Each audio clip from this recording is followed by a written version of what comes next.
Mike. So, welcome. Thanks everybody for coming.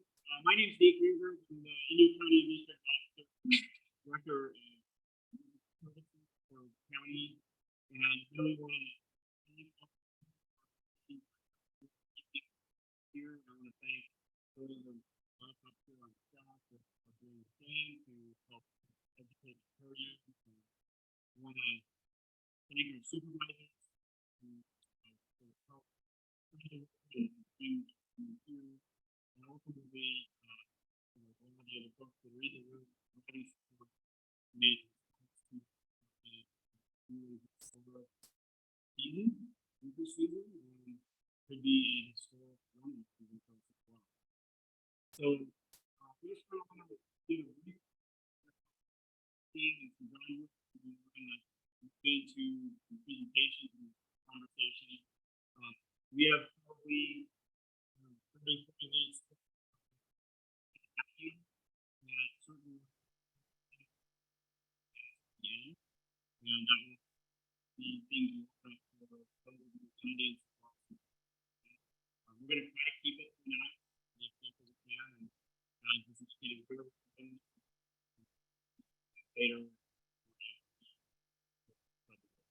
So just a few ground rules.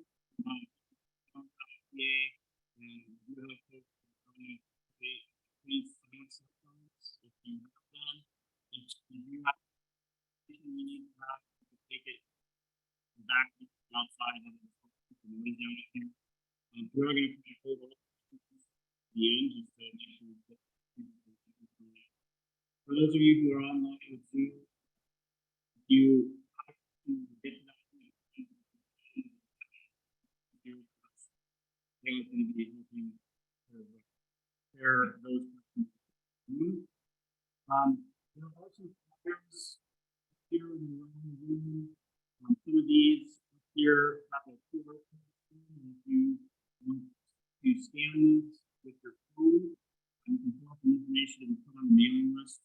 The CIO you information. So just really briefly, we start with and they're going to go through this season.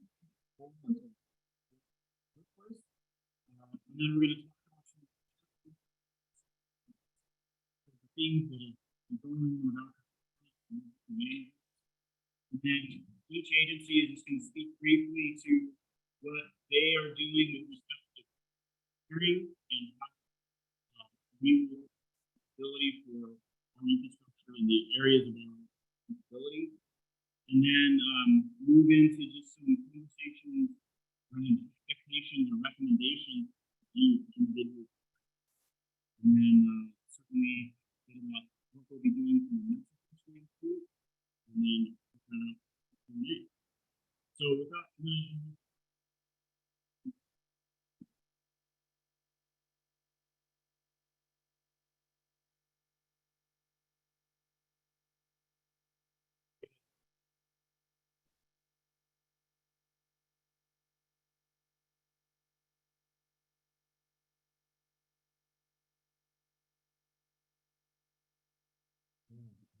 dramatic pause. It's yeah, we're managing with your bishop and give it for 10 years. It's hard, but we're now.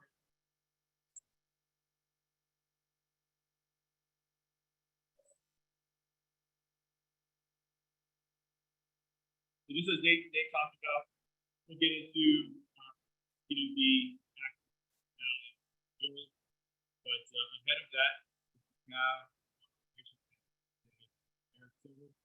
we are going to go through a quick presentation, just laying out the conditions and we've been trying to overall provide information to the expectations.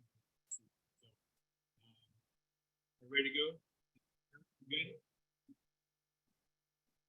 Let Eric start and after that, we get back into it. Evening, everyone.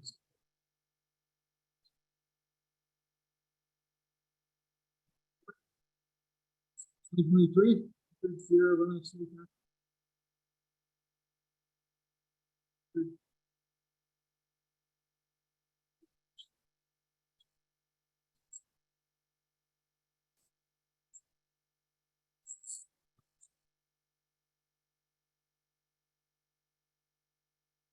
Back in December, this is our DOT's current research condition report.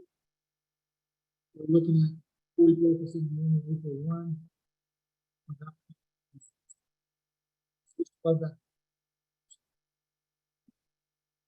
At least we did it in a year.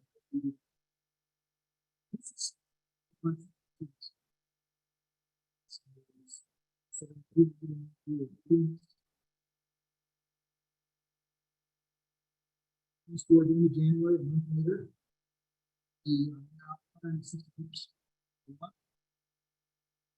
well above the average line. You can see kind of the baseline of the typical 2019 water year.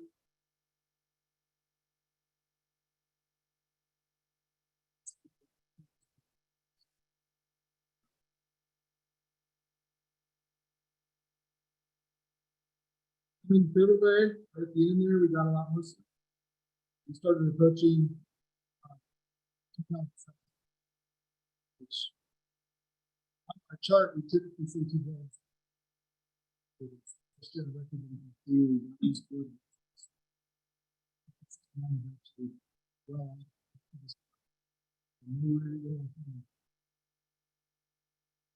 early March, we had snow.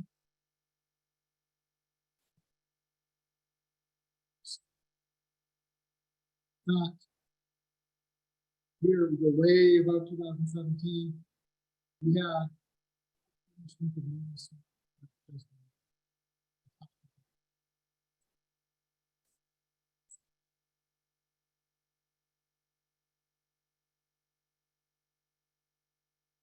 so we go to measuring snow. Snow measured. We have a couple different things we monitor. One is snow flow. Remote monitoring of snowpack for the city community. It's owned and operated by the state. We do assist with the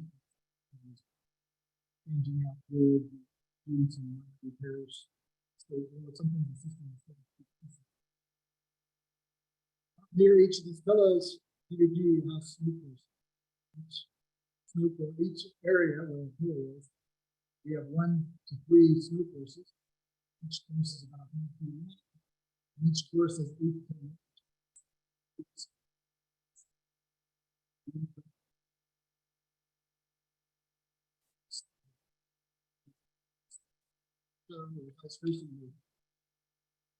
Also, get a slight bit of melting that may freeze and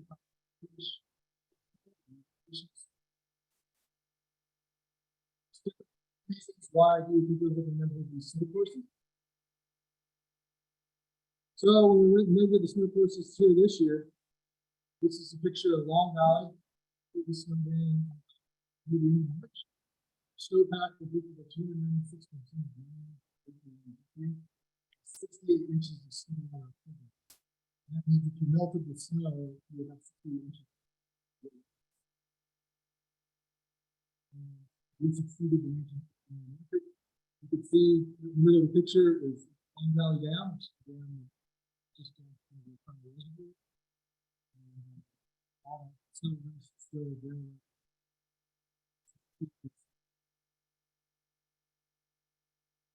This next slide here is a picture of the hydrographers after they measured record snowpack on the path.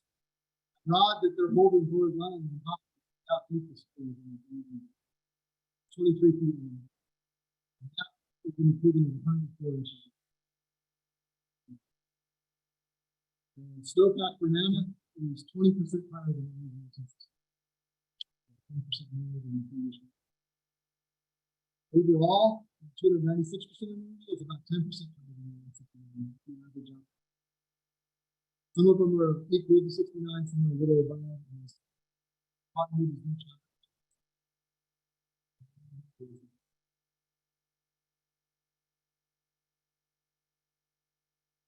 So based on that snowpack,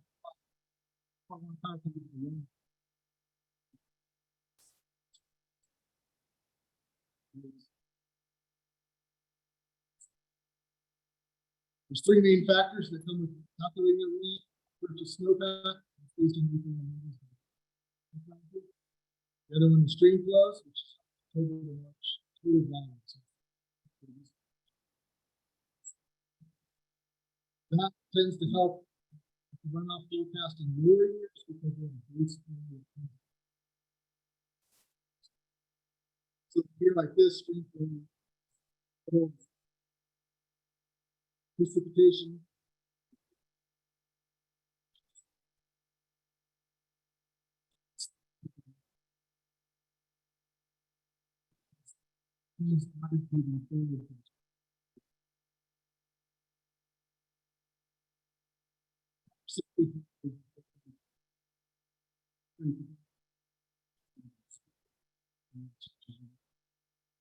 A year like this, cooling factors.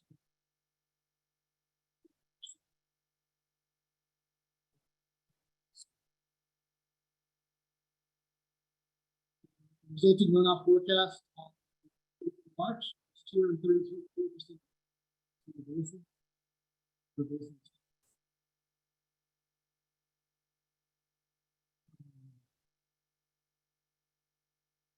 So it's the wettest year on record since wasn't.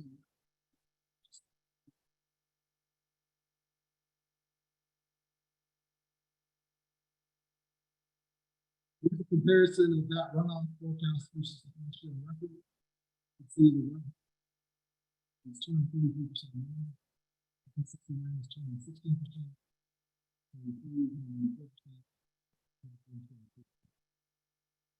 So in a way, those bars look kind of close, but when you talk about 202, it's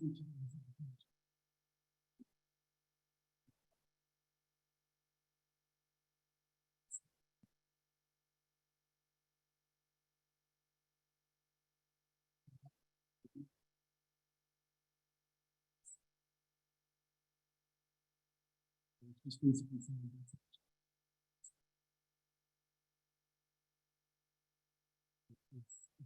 it's a big deal. So as far as DAP side for spreading preparation, that's what we learned is just looking at it's good enough.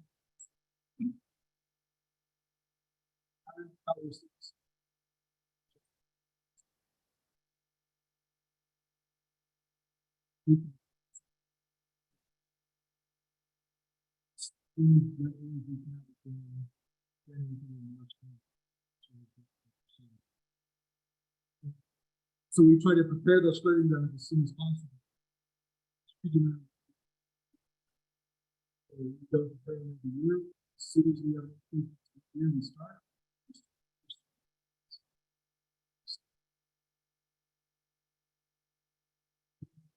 Pretty much ready to go by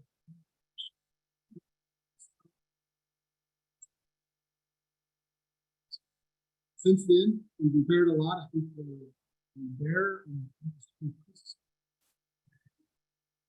water. I think we're ready to go. We've run crews and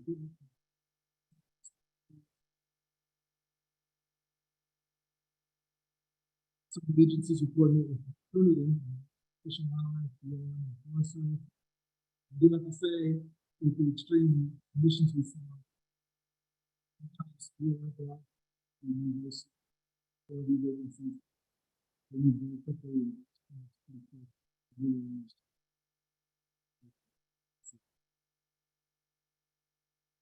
This is just an example of one of the areas we use to spread. Keep them down to be shared.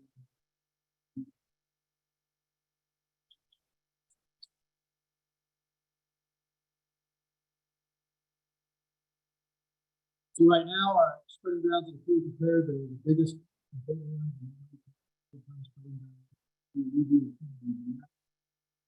Is kind of flat area that comes from the down towards So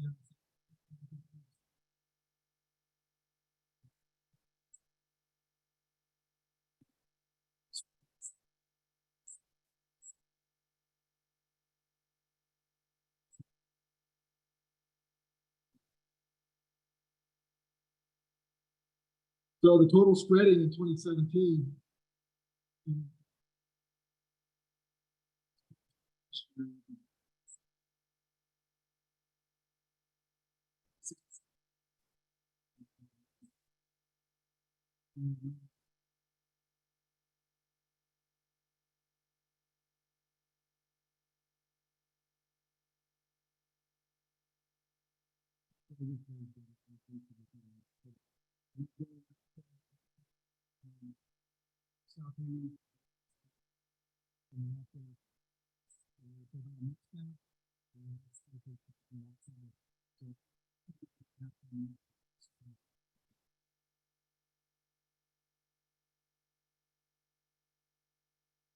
Before we get into this, I'm gonna just go over real quick, just kind of generally.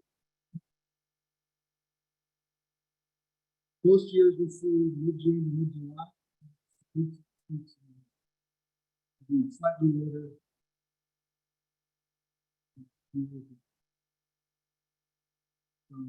Mid-June to mid-July, except for maybe the fall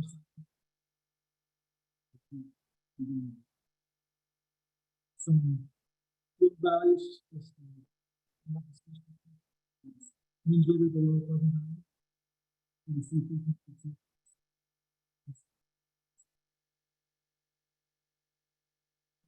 Big one.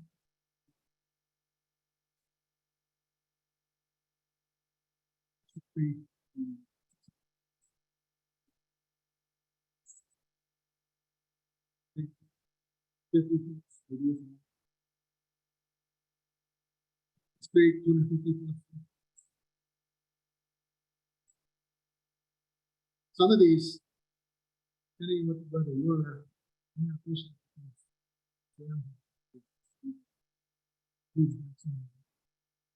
Rain on snow event, the flows we saw out here was more than we're going to see. Just good news. However, that was one day. There's going to be more system.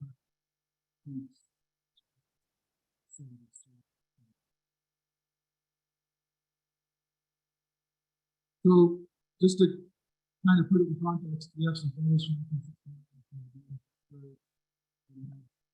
similar flows. Big similar. Big city inclusion.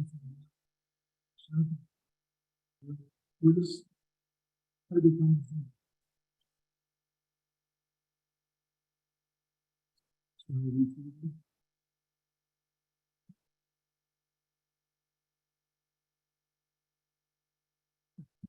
All right, here on the left-hand side, you can see close to the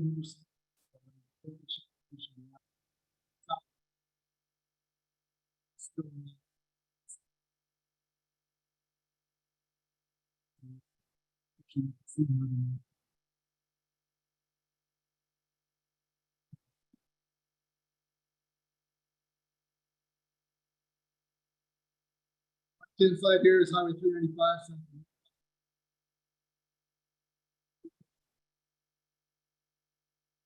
Hand side is right in the back.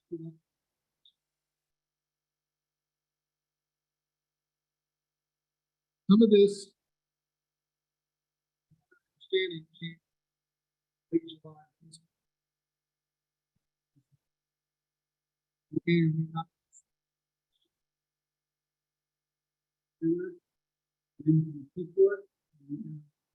automated controls.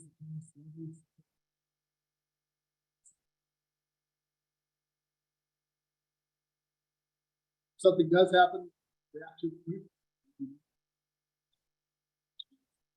Weather reports that show rain.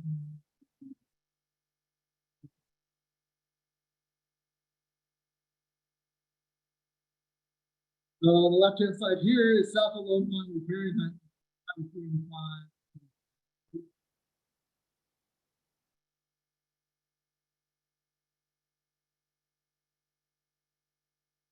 left-hand side is lead flowing in the aqueduct. And then this path along the aqueduct.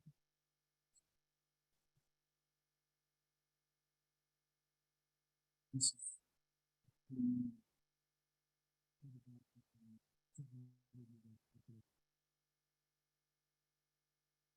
four pictures south of one time.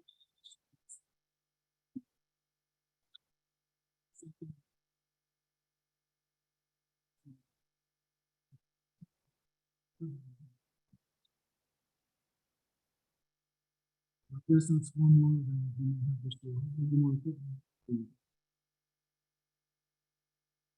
This is spillway number 7 out of the aqueduct.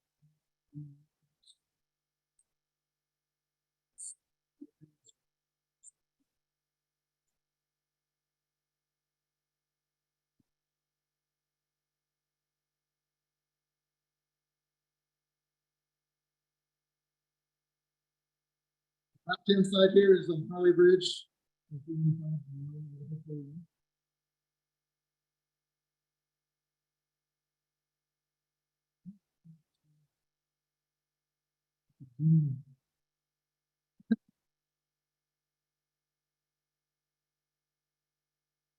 Where road damage is.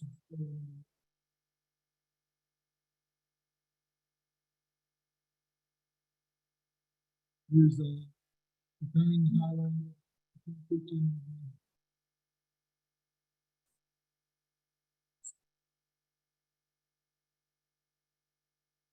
See?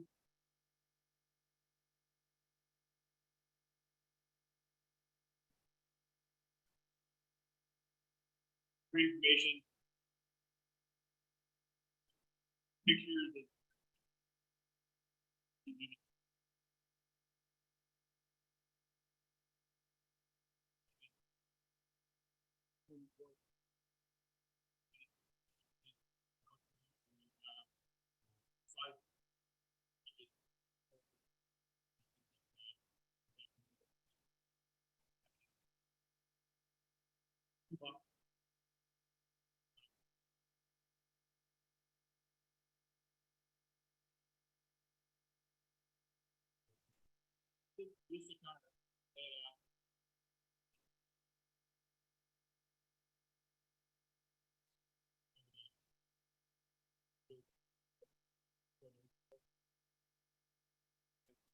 Have here my construction manager from here up here in across your forest. You know, we've been doing a lot of work with, you've seen probably guys up and down this valley driving from Independence, and we have guys up here from Mojave. We have a lot of folks in this valley. We feel at this point confident that all the efforts we've been doing since December have put us in a position to best manage and manage the water that we expect. As Eric talked about, those are pretty sizable, considerable amounts of water. But we do feel that we have done what we need to do to get ourselves ready for that at this moment in time. So that's kind of how, just to kind of finish it off and put it into perspective from the city of Los Angeles. So I want to kind of defer to a few of the other agencies here, but before I do so, I just want to say that internally for the last month plus, since the March event kind of left us, we have been collaborating and talking about potential impacts to the region through the spring runoff event. And what I will say is, first and foremost, our biggest concerns are around life safety issues, and then obviously personal property issues.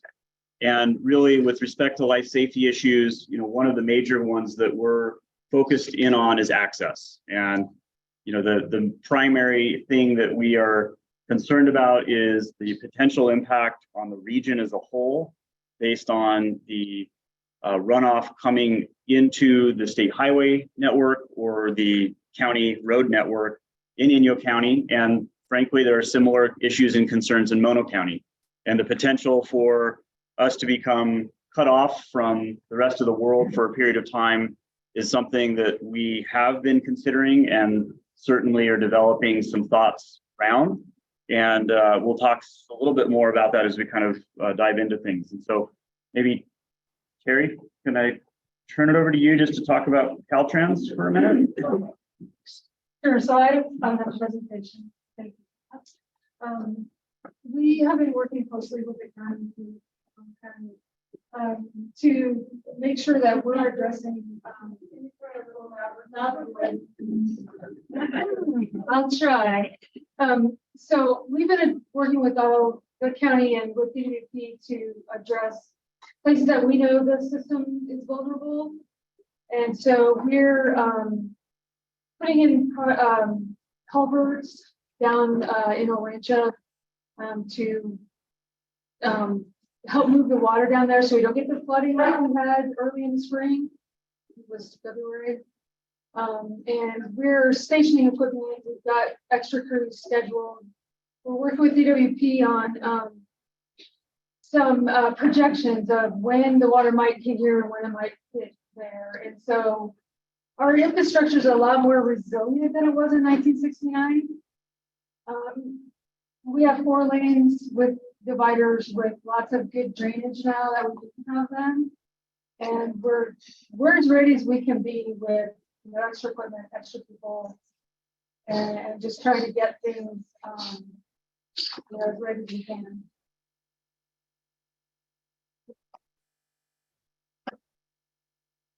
Shannon? There you go. Way down here, Dan Platt, Inyo County Public Works Deputy Director. I'm in charge of the county roads, basically, when you talk to them, the director. So I'm the one that gets all the calls when somebody's roads getting flooded or the culvert's not working or the bridge is in danger. So I just want to give you guys a heads up. We've had crews out for about the last month, if not longer, looking at culverts, looking at bridges, trying to identify areas that we think, okay, we get a lot of water here. What can we do to help the situation? We know the water's coming, so we're trying to do the best we can. I've got some extra equipment coming in, got some loaders, some excavators that are going to be available. One of the biggest things that we as the road department look out for that I think a lot of people don't realize is even though the city catches all the water at the end, it usually crosses a county road to get there. So we're trying to be very cognizant of our responsibilities. The Bishop bypass is ready to go. Guys have spent weeks out there getting ready to go. Big Pine bypass, we've invested a bunch of money down there, hardened it up, should be ready to go. Same thing down Long Pine, any of those little diversion structures that we can have ahead and then get ready. It's been done, it's accomplished. We're ready for the water, bring it on, as I said earlier in the meeting. Priorities for us, we're gonna make sure all those main arterial roads to get to the hospital, to get to wherever we need to go are open. So if you live on that little dirt road out in the sticks, we'll get to you, but not as quick as we are if it's on a major artery, Marlow Lane or Whitney Portal Road or something like that. But know that you're not going to get you out there. We have already been working with the county GIS and Caltrans. We're identifying areas where this could be a potential. If you're in a little community, if you're on the east or the west side of Bishop Creek in Aspendale, we know where that little escape route is down at the campground. We're trying to get that kind of stuff ready to go. We know where the bridges are. We know where the culverts are. I know where I was very concerned in 2017. I was a foreman at Bishop. I spent a lot of sleepless nights out there watching water come down through culverts. So I'm using that history to look forward this year. Hopefully we'll be a little bit better. On that note, we've done all we can. Bring the water on. I please ask for anybody who has an irrigation ditch, it's got a creek, if you got water that flows across your property, please, it's your water, it's your ditch. We're not responsible for it. DWP is not responsible for that creek on private property. We rely on the property owners to maintain it. That little fountain that looks real good out there in that little creek, please get it out of there. That's going to be what causes your neighbor problem. If you've got overhanging brush, if that irrigation ditch or that little ornamental ditch in your front yard used to be 4 feet wide when you bought it 30 years ago and you realize now it's 2 feet wide, please widen that out. And that falls to you because your neighbors are the ones who are going to suffer.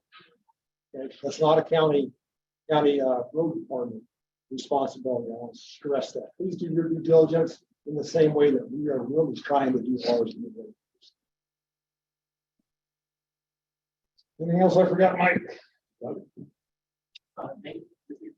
Sure. I forgot to talk about the beach. Hi, I'm Chris Andreessen. I am a public information officer with Caltrans.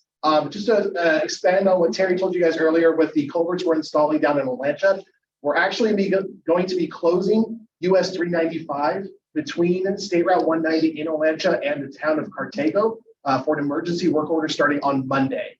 The work is expected to last for 5 days. We anticipate to have it done by Friday, May 5th. The road will be closed both directions 24 hours a day, and we will be detouring vehicles at 190 and at 136 in Lone Pine as a detour around the closure. So I just want to make sure you're all aware of that. That is starting Monday at around 6 a.m. Thank you. Nate, do you want to talk about emergency operations for the county? Sure. Nate Durr, Lieutenant with the Inyo County Sheriff's Office. Obviously, like Shannon was talking about, all of us, literally since February in some form or another, have been working together, both with the incident manager that came through.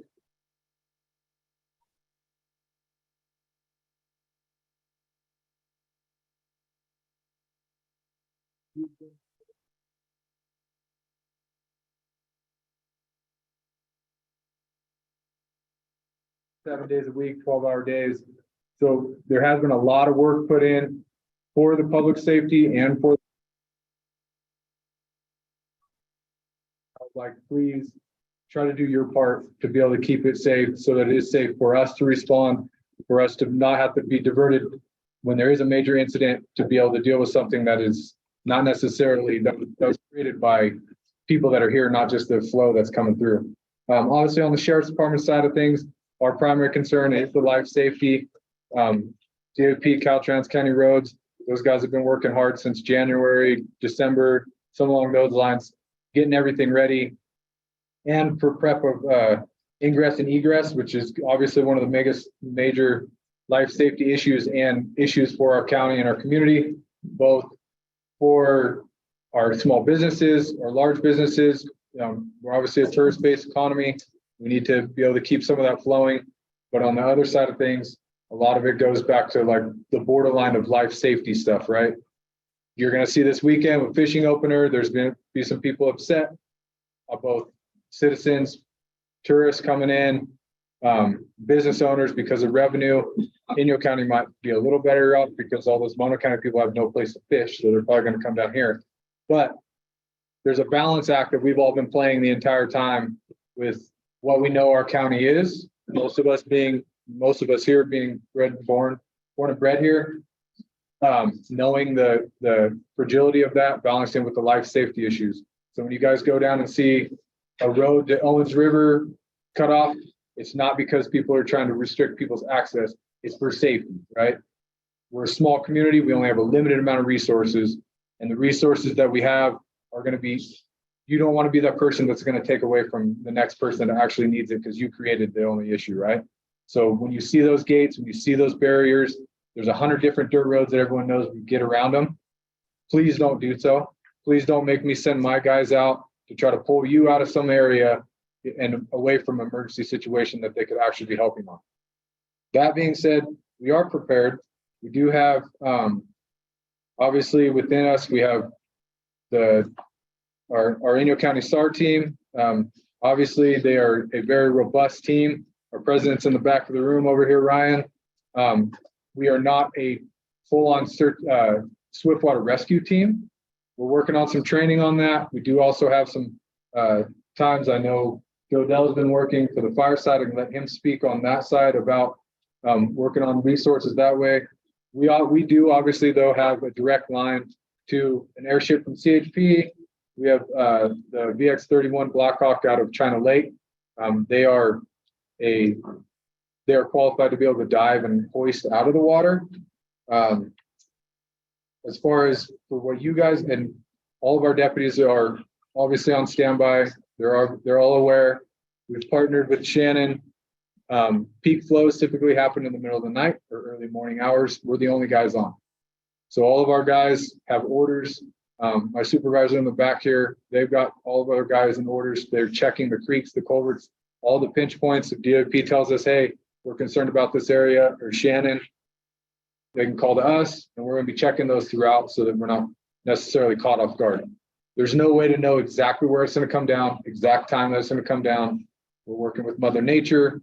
We're working with different temperatures, different packs in different areas. There's no 100% way to predict it. We're just going to try to be the most prepared as we can. On that note, for your other part for you guys, preparation wise, is if you haven't signed up for Code Red, IPAWS is a cell phone based one. It's through FEMA. You don't have to sign up for that one. You just have to put on your phone to get emergency alerts. If your phone's in the area, it'll pop off and give you an alert. You've probably gotten them before. Code Red is the system that we currently use through Inyo County Sheriff's Department Dispatch. That's what every agency is going to go through us to be able to put that out. If you haven't signed up for Code Red, you can go online, sign up for Code Red. If you don't have online access, you can contact us. We can give you some forms to be able to do so. You can call our dispatch center and we can get her logged so we can get you some type of way to sign up. The easiest way by far is to do it online. That being said, on our side, I'm going to hand it over to Joe Dell, Chief Dell, so he can maybe give you a little bit of side on the fire side has been working on.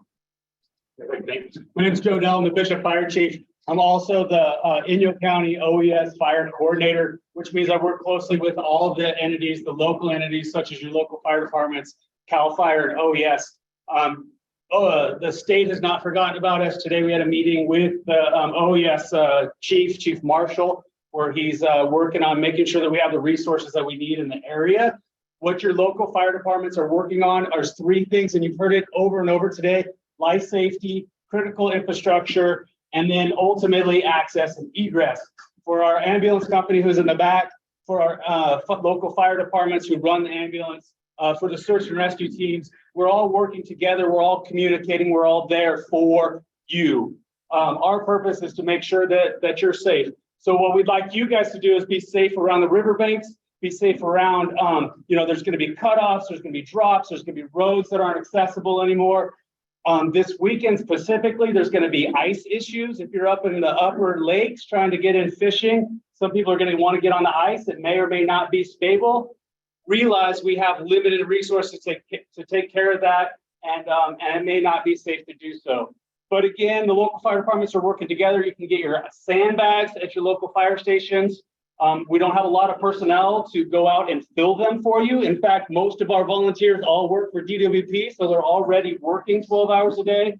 And so, so you get your sandbags from your local stations, get the sand from the fire station, and prep the best you can. We know we're going to get cut off. We know we're going to have water issues. We know we're going to lose some of the structures. We know we're going to have road issues. Do not drive through high water, and think of those people that are out there to help you. And I'll be able to answer questions later. Thanks, Joe. So just to kind of underscore what everybody said, really our focus is on infrastructure, and it's on trying to make sure that the critical elements that are used by all of you, roads, water diversion structures, county emergency management resources are available and can be deployed. We do not have additional capacity or resources to assist with private property issues out there. Really, the limit of our ability to assist is in providing sand and making sandbags available to all of you, and trying to coordinate around information and messaging such that all of you are up to date and up to speed with what is happening as real time, I guess, as we can provide it. And so with that, I just kind of want to maybe hand it over to Michaela to talk a little bit about some individual prep. Hi, everyone. Michaela Torres. I'm the county's emergency services manager. We've been putting a lot of work into our Ready Inyo website. So I'm going to share up here just kind of the key pieces of information that we put on our website, where you can go to find certain things and stay updated. Karma's going to go over more like PIO messaging things, but this is where you can go to get consistent, accurate information. So our county website is ready.inyocounty.us. If you just Google that, that will come up. If you go on the county website as a whole, there's a link to Ready Inyo. You'll get our 3 Get Ready, Emergency, Recover. These are all clickable links. Our Get Ready page has 2 links currently. We have our spring runoff and our hazard mitigation plan. For this one, I'll just review the spring runoff since that's what we're all here for, but please look at the hazard mitigation plan. We are currently updating that as well. On our spring runoff page, there is today's meeting on there. There's some get ready tips.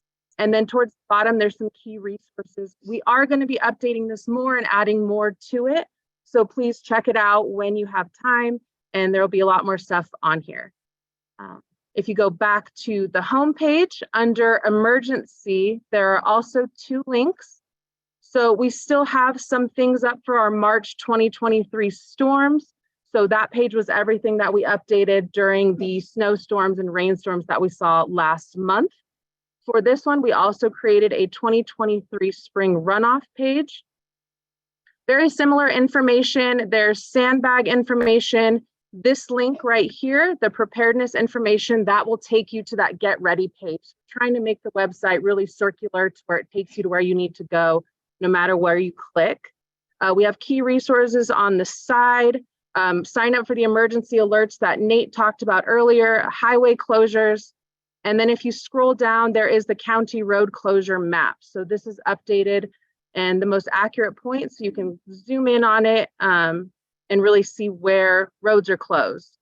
And then if you go scroll a little further, there's our key social media resources. So you can scroll through and see things sheriffs have posted, CAL FIRE, and then Caltrans District 9.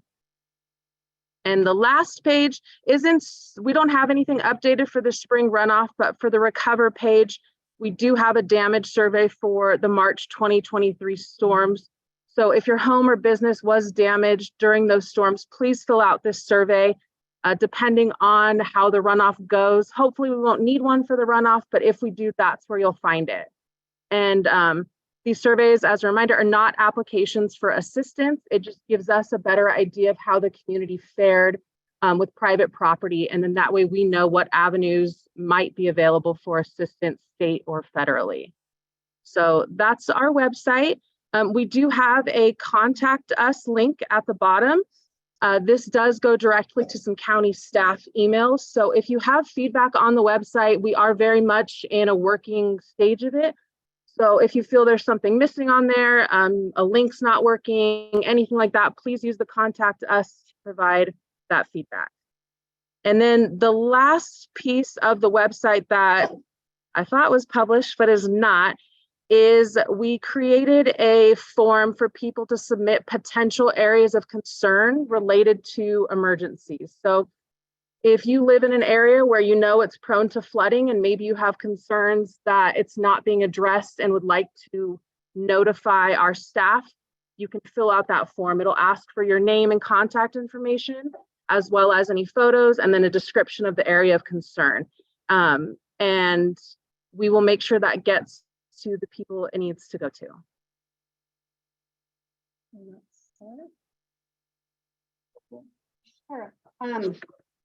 I don't know if you can hear me. My name is Karma Roper. I'm the PIO for the Sheriff's Office and also the lead PIO for the county during disasters and emergencies.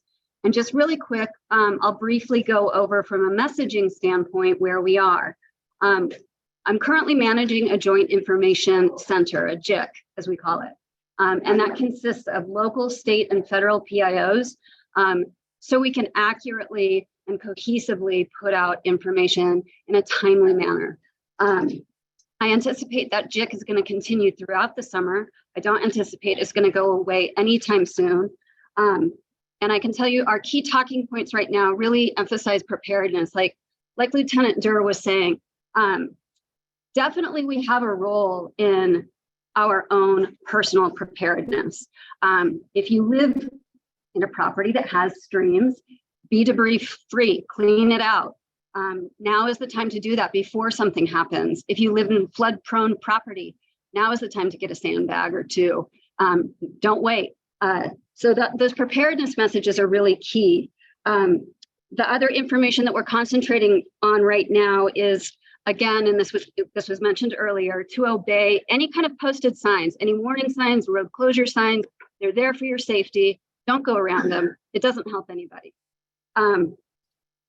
River and stream banks obviously are extremely undercut, not necessarily the best place to go. We're encouraging folks who do want to have waterway safety or waterway recreation rather, to go to Diaz, Buckley Ponds, and Mill Pond.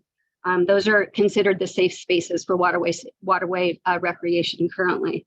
And then additional resources, I'm pointing folks for LADWP in particular. They have a fantastic website of Eastern Sierra specific information. That is LADWPEasternSierra.com. And they're going to be posting regular updates on Inyo specific information. Other resources that are important are the Caltrans Quick Map, ready.mono, and then as Michaela was demoing, ready.inyo.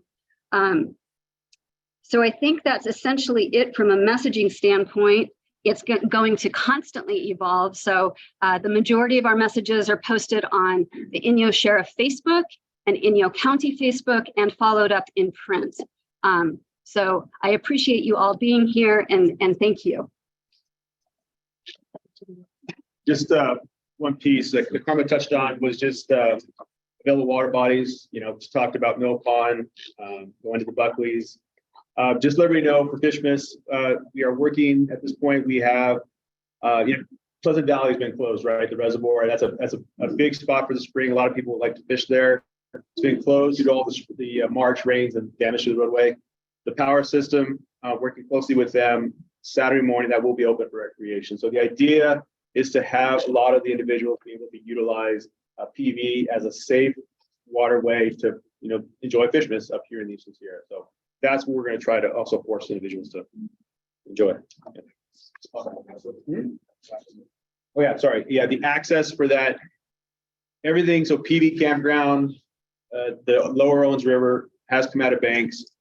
PV campground is closed. There is a hard closure there. And I really enjoy that. We're kind of like hearing that about stressing. Do not go around these barriers, these signs. It's really important. So we have put a hard closure at the access to the campground. All access to PV will have to come in from Gorge Road, head into Control Gorge. You have all that parking area there. That's how from there you can access PV Reservoir for recreation. Question. One sec. So just kind of in wrapping everything up, and before we go to questions, and we'll take that right away, is we are working really hard to have a good flow of information to all of you, and hope you can appreciate with all of the agencies working and all of the people working, it is a rapidly evolving state of affairs. We will be using the Ready Inyo website as the authoritative source, and we will be cross-linking and cross-referencing information whenever it becomes available from any one of those agencies. So that is a great place to go. We'll also say that if there is truly emergency or emergent messaging, we will be using the other resources like Nate Durr was referring to, Code Red and other things like that. So we will generally not be proactively pushing messages out through any of those early warning systems unless there is something to truly let people know about. The rest of it is going to be passive and you coming to us. That all said, I think it's really worth saying that getting yourselves ready looks like probably more than getting sandbags. And I don't want to be alarmist, but one of the big differences between what is potentially on the horizon for us with the spring runoff than what happened in March is that the March event was relatively acute. It was a storm, it dropped snow, it dropped rain, we had flooding, it passed, and then we were doing cleanup. This could be a very prolonged and protracted spring runoff event. It could last, it could start in late mid-May, and it could last until August. It's possible we could lose roads and lose access to communities or portions thereof for a period of time. And so it's incumbent upon you to make sure that you do have water, you do have food, you do have medication, you do have resources to provide yourself a little bit of cushion and safety net should something happen that is unexpected. And one of the things that we're working hard to do is to know when those trigger points are for us to be able to message if there is a critical and imminent concern and we do need to get people out of a community or let you know that you may become isolated within a community. So we're going to continue to work hard to do that and coordinate internally. It definitely is a two-way street. And so as Michaela referenced, there's going to be resources on the Ready Inyo site to let us know about things. And certainly, we want to open it up and have there be a dialogue as well. So if there are questions from any of you, for any of us, now's the time, and we're happy to take it. And sir, you had one just now. Yeah, well, the question seems so minor compared to how terrific this thing could be. My question was about the parking, Professor Power, entry to Pleasant Valley. Are you guys gonna change anything for the parking down there? There is that, the area there just north of Control Gorge. That's where mainly we'll be having most people park, but obviously that's 50 or so cars. As people begin to overwhelm that area, they're gonna have to park along Gordon Road. And the power system is gonna close off certain areas and mark certain areas for no parking, just to make sure that the visitors are safe as they park in the area. Yeah. Yeah. You can put all of Rush Creek in Mono Lake. Put all of Rush Creek into Mono Lake. Yeah. I mean, right now, just in terms of operations for Mono Lake, it's all tied to the elevation of Mono Lake, right? So right now, the planned export is out of Mono Basin is 4,500, but we're not going to take that export probably until later on in the fall. So that's the plan right now. So aside from that, yes, the rest of the water will go into Mono Lake, and Mono Lake will rise potentially 3, 4, 5 feet. It all depends on what the watershed delivers to that lake. Yeah. First of all, I want to thank you for having this informational meeting this evening. We appreciate that. There's been a lot of emphasis made in pictures and so forth, 1969 and 2017 roadways and so forth like that. However, can you recall back, or do you have information that can tell us what happened during those dramatic years, 1969, 2017, for example, in residential areas? Did we have big flooding in homes and so forth? Or do you expect that this time? I think in 2017, the most recent event, I was talking to my operations folks, that there were a few isolated areas, but there wasn't a big flooding. I mean, you and many probably here you lived that, and probably know more than I did, because I was not in the valley at that time. But what I got from my folks is that in 2017, there wasn't major flooding that happened to the communities. 1969, I wasn't for sure not in the valley. In 1969, I wasn't born. But the expectation is that infrastructure has changed. I think because of the homes and the communities, we do work very closely with, example, for Bishop, with Bishop Creek Water Association. There's the Big Pine Water Association. We do work very closely with them. The idea is to work with their water masters, us, and basically work to hopefully prevent the overall flooding in these communities. But overall, it's on the overall water districts and how they manage their water. There's a question straight back. Yeah, hi, infrastructure. So Big Pine wastewater treatment facility, that's from Inyo County. Michaela, our groundwater is already rising to the water table, so that means percolation stopped. 2017, we almost had a truck out. One thing that would help us is not diverting overflow in that area so that we don't suffer with that. And like you guys doing all your stuff, we kind of get lost trying to pick and choose and find who we get to talk to. So we're trying to get ahead and get equipment in place and all that. And that's with OES so that we can get a truck if we have to truck effluent. We hope that we don't have to go as far as what Bridgeport is having to do. But anything that you guys can communicate with CSD or myself would be greatly appreciated. We don't want food falling down. Yeah. Thank you.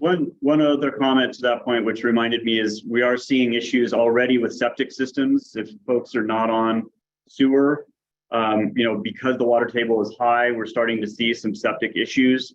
And certainly if you are experiencing those, it's something you could reach out to the county environmental health.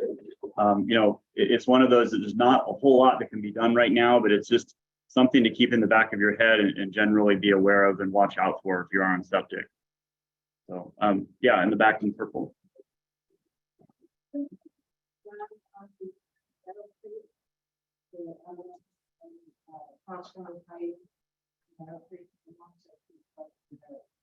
I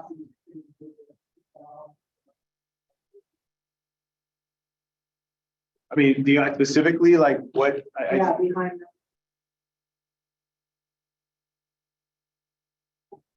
Basically, I think right now, we had the event. I know that there was flooding there during the March event.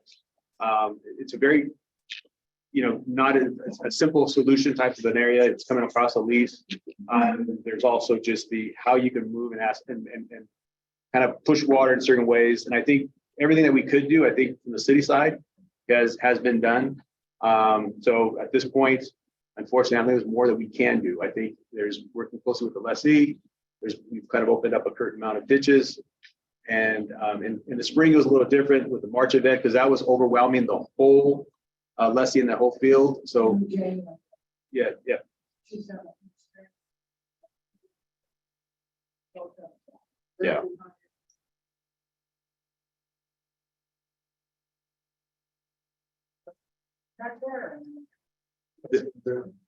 Let me speak to that. We have got a whole bunch of work out in the Bishop bypass, which takes all the overflow water from Bishop Creek from the south side of 168, works it all the way around. That bypass is good as we can make it right now because we know there's going to be a lot of water.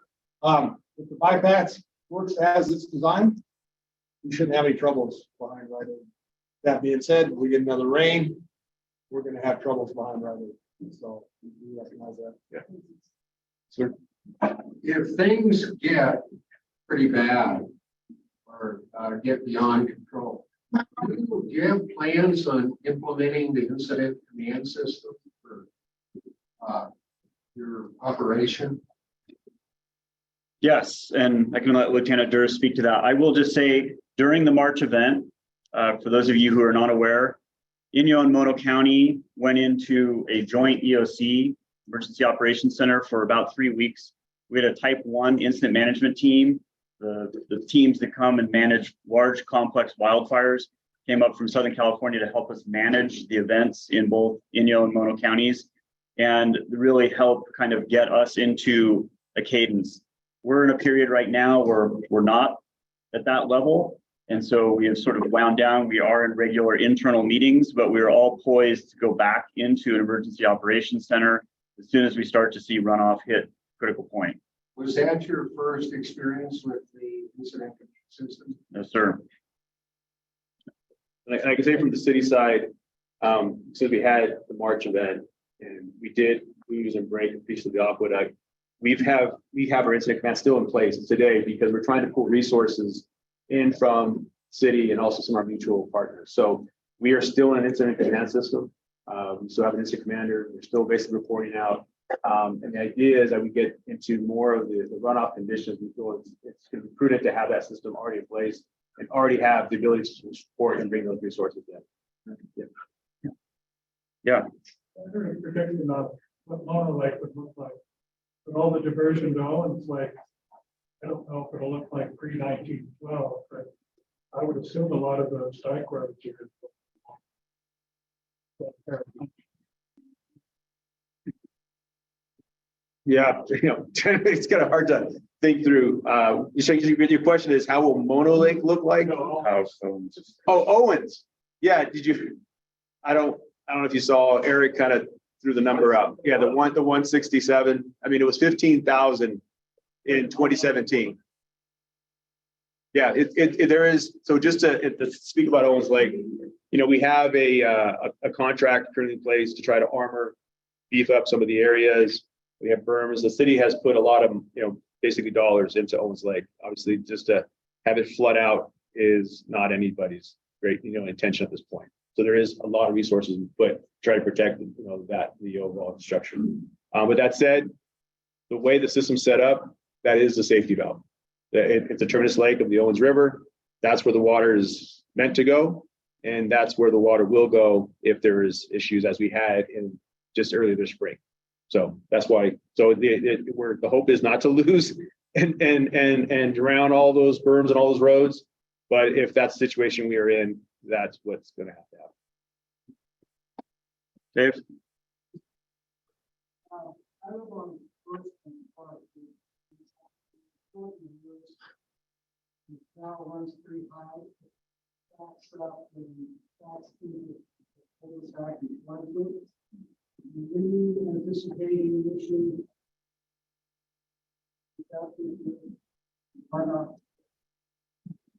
Yeah, I mean, like the specific questions about tying in, there is it probably, it's on the Bishop Creek, I guess, Association. I've talked to the water master. I don't know specifically that area. I apologize.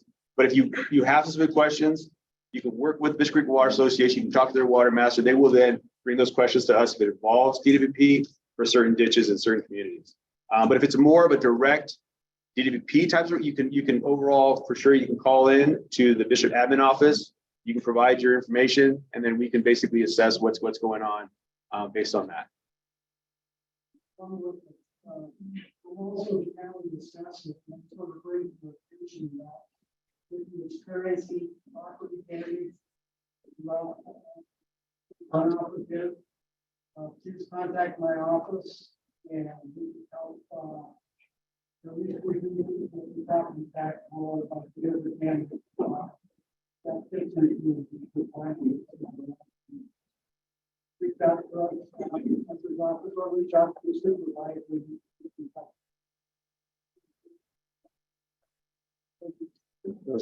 Yeah, sure. What is the dam south of the find out what that's have to say about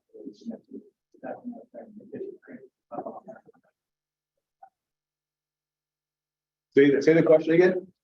just about Bishop Creek and the bypass and the 2 dams. We have Edison here. They can probably speak to that. I can say you'd have to repeat the question one more time. I heard Bishop Creek. Oh, just a question about the general flow and if it's thankful how much over it's going to affect the Bishop Creek bypass. Yeah, I don't have specific numbers. We do have CFS thresholds in our emergency action plan triggering a high flow scenario, which basically triggers a call down list for county pertinent agencies and key stakeholders in downstream communities. Effectively, the mitigations that we've taken so far have been to drain our reservoirs fully, which has been completed. We're looking currently at 13 CFS coming out of Sabrina. It's still covered in snow. Same with South Lake. At 9,000 feet in elevation where these reservoirs are, our projected peak runoff is typically June to August timeframe. That's what we're planning for.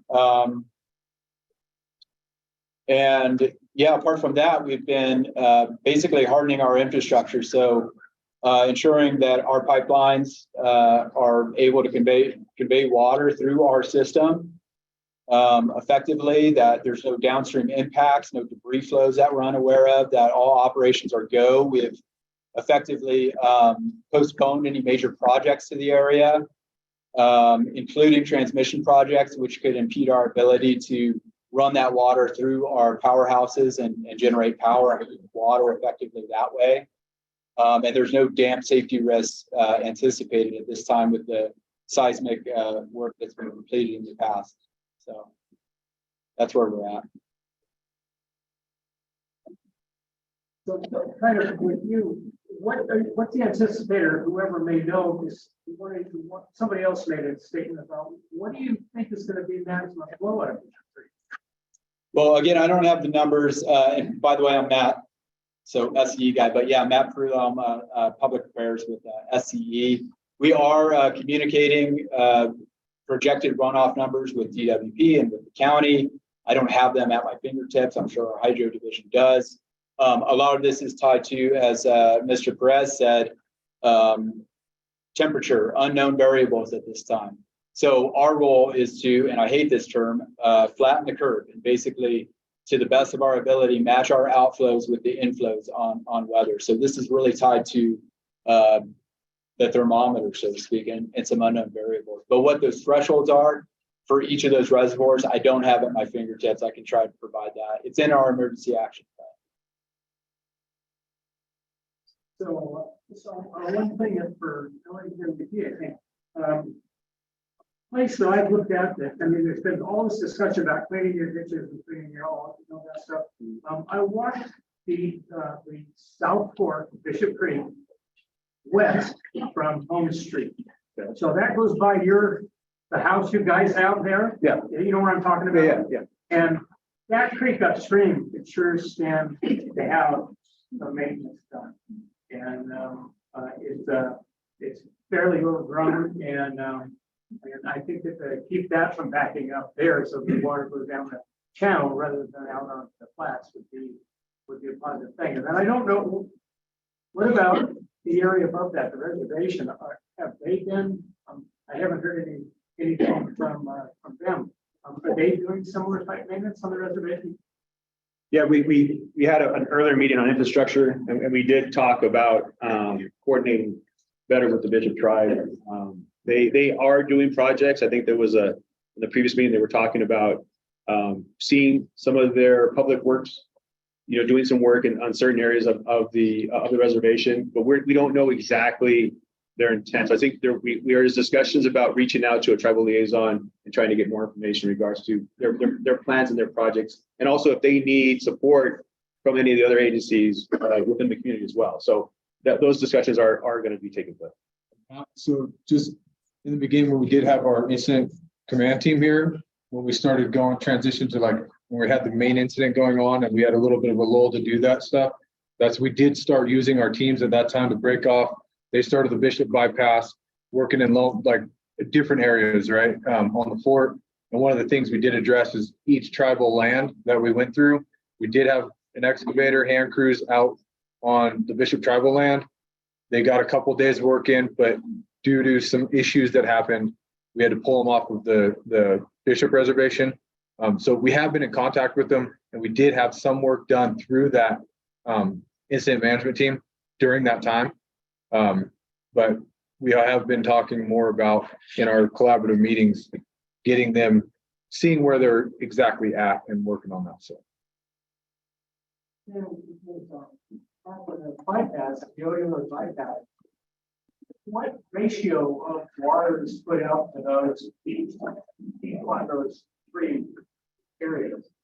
I don't know what to be thinking of it. I know that when it comes out of South Lake and Soraya, comes down, it reaches 300 CFS, then it automatically trips into the bypass.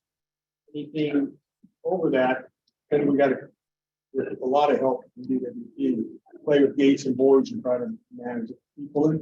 So hopefully the most that goes down Bishop Creek, north and south point, 300 CFS. And hopefully everything else goes down the bypass. So the North Fork and the South Fork, they different volumes of water? I couldn't speak to that. I don't know. I can't speak to that. Yeah. I know it's 300 total if we can. Yeah. So it's about almost 10 after. I want to be sensitive to people's time, but let's take two more questions. And you had one here. Within the Dixon Lane area, which we have the sea drain that comes off of, which Pat was just talking about it. So we've been hit out there several times. When North Lake Road, Dixon got flooded. In 17, the bypass right at the Dixon Bridge was at capacity and they cut the road and put a big culvert in there. And earlier somebody mentioned that the Lee out with the storm rain that we had in February or the first part of March, whatever that was, we got flooded again on Dixon. So how do you control all that water that, I mean, we have just a little ditch, but yet we don't live on Bishop Creek, but yet I know you're diverting a lot of water out the sea drain. Is there anything that can be done that area, is there any plans to try to keep Dixon from getting hit all the time? Do you want to speak to that or you want me to cover it? You can start. So based on that Dixon area with the sea drain, there's no water diverted. That carries everything from Brockman, fetches the diversion, sea drain, Bishop Creek bypass joins into it, and runs into the Bishop Creek Canal. There are no diversions into that area. Much of the water, you're saying with these rainstorms that you're seeing, and it was, as we say, a lease, it's that large meadow, that large field, becomes saturated with water, literally sheets from that flow across. The ground is saturated. We do not have the ability, the sea drain being more on that northwest corner. Everything else that's coming off the highway, off of Brockman, Literally sheet flows across that field. There's no way for us to control it. We don't have any control structures. The ditches we have in that area do not feed that, I guess, do not add to the problem that is down in Dixon. Or some, as I mentioned, in the Meadow Creek area, that ground just becomes so saturated. There's really nothing we can do there. And when it does finally pull up against some of the back of the homes there, the properties, there's no way to relieve it. So really that seed drain doesn't have much of an effect on that area per se. It's more the surrounding area and everything being saturated moving down. And we've seen in 17 and several other times, you get actual springs popping. It looks like little artesians coming out of the ground there. But at that point, when it's come behind homes, we have absolutely no ability to do anything with it, unfortunately.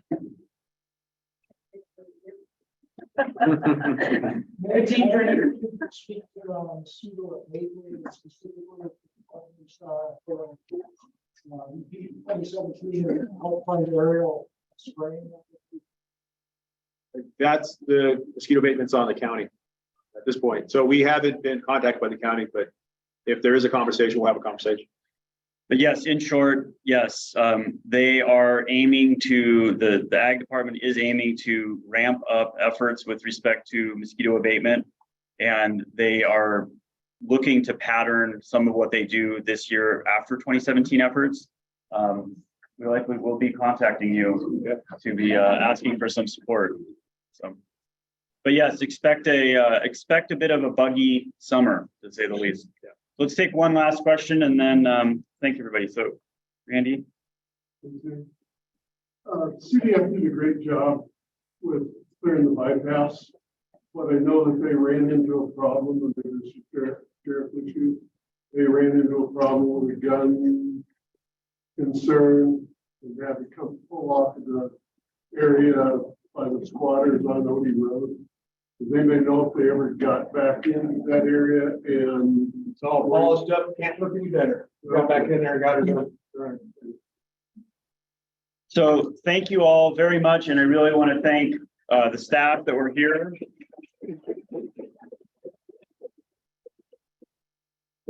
As I said, there's resources online. There's a QR code up here if people want to join a mailing list.